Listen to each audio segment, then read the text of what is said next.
This episode of Life After Injury has been brought to you by Fornos Law Firm, devoted to optimizing your legal results. Hello everyone, welcome to Push Rim Life After Injury podcast. This is episode 2, Hospitalization and Rehabilitation. I'm Pizarro. I'm Boris Del Cid. And I'm Richard Bell. We want to thank everyone for hanging out with us today and sitting in on our discussion and topic of the evening. So we're going to just go around and give you guys our experiences when we were just hurt in the hospital and our rehab stay. So we're going to start off with Boris. And Boris, you want to share with everyone your brief hospitalization stay? Yeah, thanks. Thanks, Ray. I went to Western Medical, which was the closest trauma center to the site of the accident. I was in ICU for 33 days. After the first week, I passed away, actually, for 16 seconds due to cardiac arrest as a result of respiratory failure. That actually prompted trach, which, after having had that unfortunate situation of passing away for 16 seconds, it was necessary to be done. So my lungs were filling up with fluid all the time, and they had to do the extraction and all that. It was horrible stuff. So. Wow. But they had really good staff there. After the first week, it was kind of tough because I had died for a little bit, but something happened that changed that care 180 degrees. So after that, it got really good. So once I was done in ICU, those 33 days, I was sent to Casa Colina as an inpatient. That was actually part of being in the hospital. And in Casa Colina, I stayed there for 2 months, basically in bed and having, recovering from all my injuries. I dislocated a thumb and broke my femur too, so there were some other injuries that I had to heal. But I was pretty happy with that place. That place was really beautiful, and the people in there were very, very good, and the care that I received was outstanding. So my hospitalization was pretty bad at the very beginning because I died. I had 30 hours of surgery altogether, collectively. And then I was sent out to Casa Colina for 2 months as an inpatient. So that was my experience in the hospital. How about you, Richard? Yeah, I unfortunately had to go to USC Medical Center because it was the closest trauma center. I was there for 4 days before I regained consciousness. During the time I was in a coma, I coded twice, was revived. I had a collapsed lung. My good lung was filled with fluid. So when I woke up, I was on life support, had the tubes down the nose and the mouth. And it was pretty awful. I couldn't talk. I couldn't move. It was a little confusing. The hospital, it's awesome if you incur a traumatic accident, but it's not fun for kicks.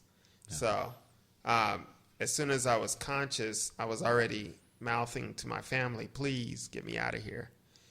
So once I was stable enough, after being trached and failing to be able to wean off of life support, I was able to be moved to USC University Hospital, which was fantastic. The room was comfortable. The staff was excellent. The food was even decent, even though I couldn't eat. My wife, she enjoyed the food because they give you a menu, and you can order off a menu. So it was pretty nice. So I was there in ICU pretty much the rest of the 3 months. I was hospitalized initially before I moved on over to therapy. How about you, Ray? Oh man, I could definitely relate to you guys' story in a lot of ways. Mine was right away. I remember my diving accident happened at Newport Beach, California. Right away, there was the nearest hospital was Hoag Hospital, which one is hands down the best hospital I have ever experienced from staff, doctors. Like you were mentioning, the meals were like someone was in the back doing some home cooking, bruh. It was it was that yummy. I kind of look forward to that. Was one of the things I do remember that I look forward to is their food and how great their meals was amongst all the chaos that was going on with me and my situation. So I stayed there for a brief, 3 days, maybe 4. They just did a CAT scan, stabilized me, and figured out what was happening. And they transferred me over to Kaiser, which was at the time my insurance. So, I got transferred there right away. They set me up to get my 4, 5, and 6 vertebrae fused. So what they did is it was an 8-hour surgery. I did get trached just to make sure I was able to breathe and then pumping, I wouldn't pass out or die while they were doing that long critical surgery. So they took, bone out of my hip at that time. I believe today they're doing cadaver bone nowadays. Yeah, that's what I got. Yeah, and back in 93, they're still, taking bone out of your own body and then throwing it up there and fusing everything. So I ended up having like 2 rods and 6 screws embedded in my neck from cervical 4, 5, and 6 just to sustain, be able to hold my neck up again. So those until now are still in my neck. And do remember after surgery, man, it was scary, not even being able to breathe and having that trach in you and making signs with your eyes and trying to communicate to people was a challenge, like, hey, come here, and them trying to read stuff for you on the pencil and, all that stuff. So that was the scary part for me, man. I was, I did my rehab. My hospitalization was there, and then, I got transferred to Long Beach Memorial. And but that was my hospitalization stay, situation, and it was definitely, wow, a wild ride, to say the least. But, quite an ordeal there, dude. It was, man. We all go through it, but yeah. How was your rehab after you got out the hospital situation, Boris? Well, rehab was pretty good. Casa Colina had a brand new facility when I went there. It had been only a year old. Had been open for a year. They had completely remodeled. Well, I take that back. It had been built from scratch. The place was like a resort. As a matter of fact, when they transferred me from Western Med to Casa Colina, the guys that were on the ambulance who took me there, they said they had never seen a hospital that beautiful. They thought they were on a resort, like a Marriott or something. So it was beautiful. It was great. So after I got there, I was those 2 months as an inpatient. Slowly, it was introduced my occupational therapy. That was done by this very, very professional and very strong-minded OT, who is actually a Pushman member. And I kind of hated her first because she used to make me do stuff that I definitely did not want. And, I'm like, what do I need to do this? I'm going to walk in 2 months or 6 months. And please, leave me alone. I want to sleep. I want to sleep some more, blah, blah, blah. And she's like, no, gotta get going. So they had a rehab. They still do have a rehab center right there in the main hospital. And I would be transferred to a wheelchair, which I was so weak I couldn't even push myself. But the sergeant, which is what I called my OT, made me do it. And I was not too far. It was probably about 15 yards away. So I will have to push myself out there and then transfer. Transferring to those tables was like, to me, it was so scary. I thought I was going to fall. I had no control of my trunk. I was so weak, I could barely move my head, my arms. I mean, I dropped 25 pounds by that time. So I was at 180 pounds before the accident, and I was pretty strong. Once when I went to the hospital and lost all that weight, I had no strength. So they got me going those 2 months there, doing the main rehabs to start with. And then after that, they transferred me to TLC, which is their Transitional Living Center. It is on the campus, but not on the main building. It's a home, basically, that has rooms where you have a roommate. And from there, then they start you doing the activities of daily living. Showering and feeding yourself, and they'll cook the meals and stuff, but you had the ability to go in the kitchen and grab stuff and eat. And also had a rigorous 6-hour exercise program a day. So basically it was a little place to prepare you, like a home environment type of situation to get you best prepared for home? Exactly. After that, you're released to go home and use what you learned on those 3 months in there. Cool. So how about you, Rich? Yeah, my rehab was done at Rancho Los Amigos. I was there for 3 months. I had a little different situation because I couldn't quite move my arms yet.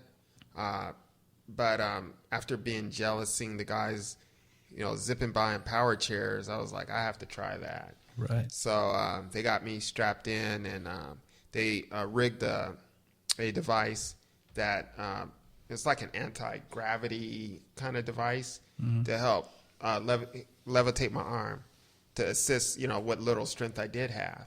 And they were surprised how I was able to take off in the chair once they put that device on. And I guess using that device, it helped with strengthening. So, about a month after using it, it actually fell off one time. And I was still able to drive. And so that's when I knew, I didn't have to go home in a sip puff chair. And it worked out that way. But all the little exercises were a little difficult at the time. There was no strength. So the rest of my therapy I had to do at home, just trying to do things. And, getting a kick in the bottom from people like Bobby Rohan and Ray. So wow. that's my experience. Wow. Yeah, dude. Wow, that is one of the things that we all have to face after leaving the hospital situation. I do remember my situation when I got into. They transferred me from surgery from Kaiser to do my rehab. They gave me a choice, and I lived in Long Beach at the time. So they told me, okay, either you do. Here are your options: Casa Colina, Long Beach, or Loma Linda, or something. And I was like, wait a minute. No transportation. How's my family going to come out and see me? So I made just a wide decision to just keep it local and have a 10-minute commute instead of a 45 to an hour commute for the family. So we made a decision. We got transferred to Long Beach Memorial, and man, great hospital. Therapists were awesome.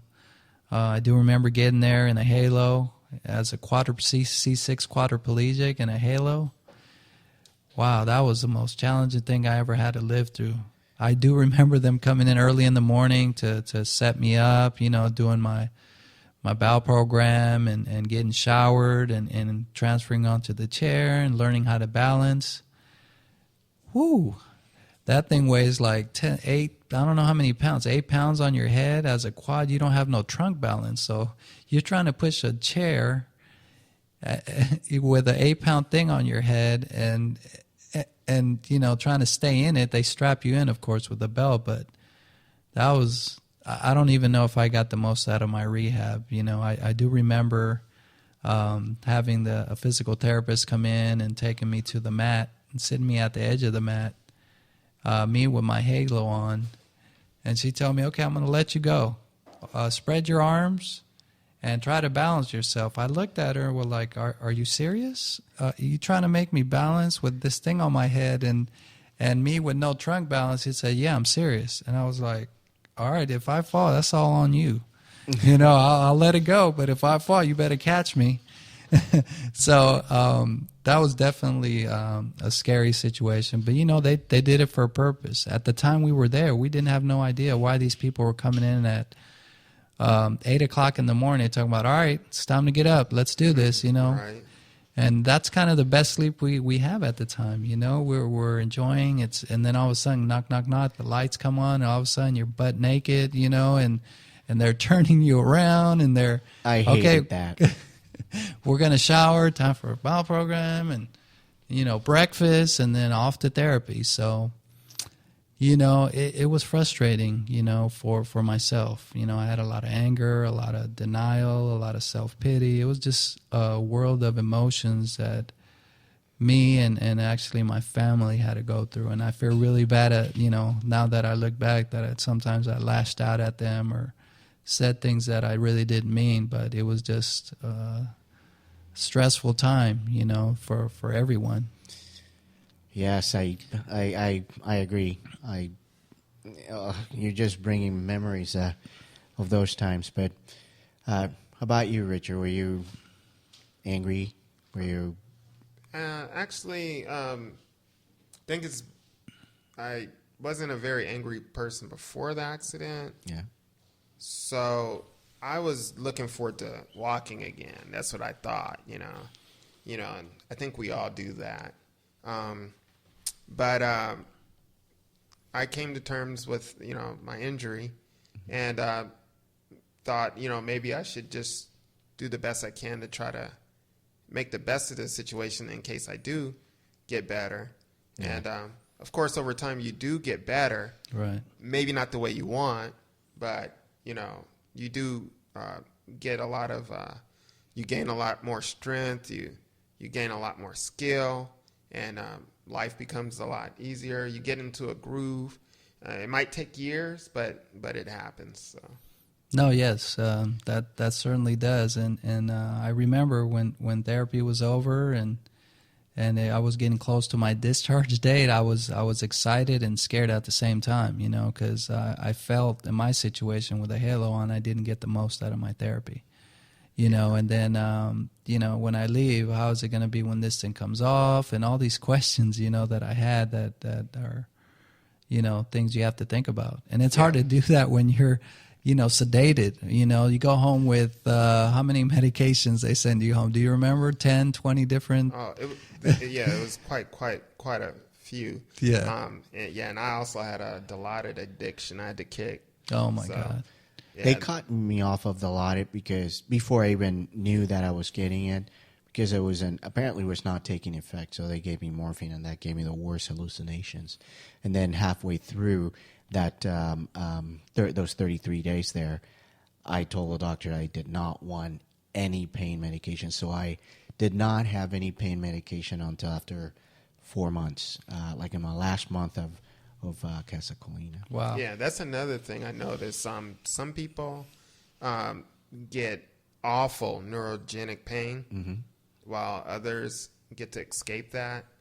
So yeah, my issue was dealing with very, very intense neurogenic pain. Yeah, I still deal with it today. Right. I do too. Yeah. Yeah, I did kick as many medications as I could, and I finally got to a good routine, so everything's working out now. Cool. Yeah, I had an episode myself with morphine. I thought I was the leading role of The Exorcist. I felt my literally. I was on some of that pain medication, and I elevated. I almost touched the ceiling. That's how, and that scared me. It felt good. Don't get me wrong, but dude, that's a totally whole different show, dude. I'm sorry. Got stories that you would not believe. Okay, we'll save it for the next one of our upcoming episodes on that, because that we have a whole lot to talk about regarding that. But that's just a few of the situations we had to deal with when we were in the hospital, and our experiences, scary, and all the uncertainty of life, and the trials we had to deal with, and let me just add something.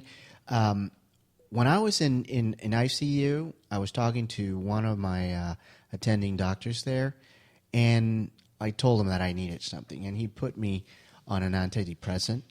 After that, when I started doing that, Lexapro, I had the greatest attitude throughout my time there. I was like laughing, smiling, was kind of okay with it. I was happy and all that, but it was the happy pills. So Yeah, I did not go through that anger stage at the hospital. yeah, you were fortunate. But Yeah. but listen, we're running out of time here. We're trying to keep things short and sweet for you guys, and we'll be talking a lot more about our different issues and stories and topics. So, Rich, you want to plug our new YouTube channel? Oh yeah. So if you would like to subscribe, you can go to YouTube and type in the search bar Club Push Rim. One word. And you'll see all of our videos pop up. So yeah, go ahead and check us out, subscribe, and hope you get something out of it. Cool. And always don't forget to check out our social networking community at www.pushrim.com for family, friends, and survivors of spinal injury. And, spread the word, get the word out that there's people there that are there for you to support you and have your back. So, And most importantly, that there is life after injury. yes, Excellent. that's right. So we'd like to say goodbye for now and hope to see you next time. All right. Peace Bye-bye. out. Peace out.